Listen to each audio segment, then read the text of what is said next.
آئیے میدان میں اتریں گے، علم سے دلیل دیں، امام مالک کو رد کریں۔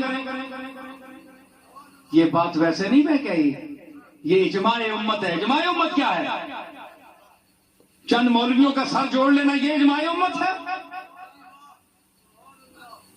اجماع امت کے لیے دلیل ہے۔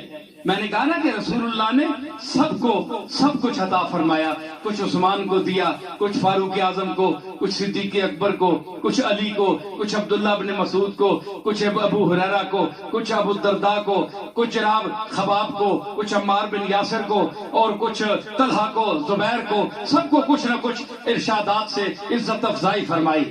کسی میں کسی کے لیے 2 جملے کہے، کسی لیے 4 کہے، کسی لیے 10 کہے،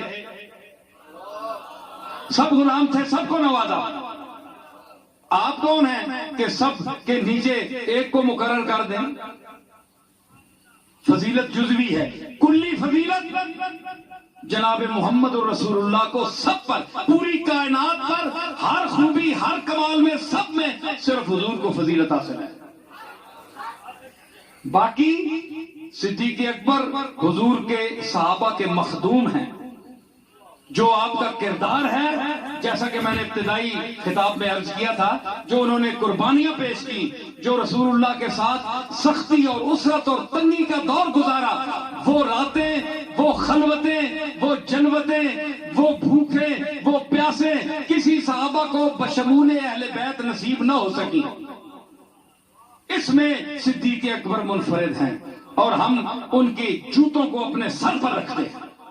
حضور تمام انبیاء سے افضل ہیں، کیا سیدہ فاطمہ بھی تمام انبیاء سے افضل ہیں؟ نبی کی بیٹی غیر نبیہ ہے، اس لیے سیدہ فاطمہ غیر نبی ہو کر سب سے افضل قرار پائی، اس لیے نہیں کہ یہ نبیہ ہے بلکہ افضل الانبیاء کی بیٹی ہے۔ اور کوئی سوال ہے تو لاؤ، رکا بھیجو۔ فَاسْأَلُوا أَهْلَ الذِّكْرِ إِن كُنتُمْ لَا تَعْلَمُونَ۔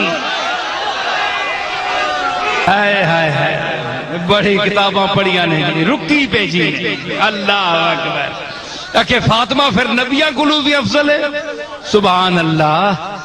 ایک قیامت والے دن نبیہ کلو پوچھی تو پھر انہوں نے جواب بھی تکی، اے میں گل تو دا آخریاں نبیہ کلو پوچھی، رسول اللہ نے سامنے پوچھی، جس ویلے نبی کمنے پہ ہو سن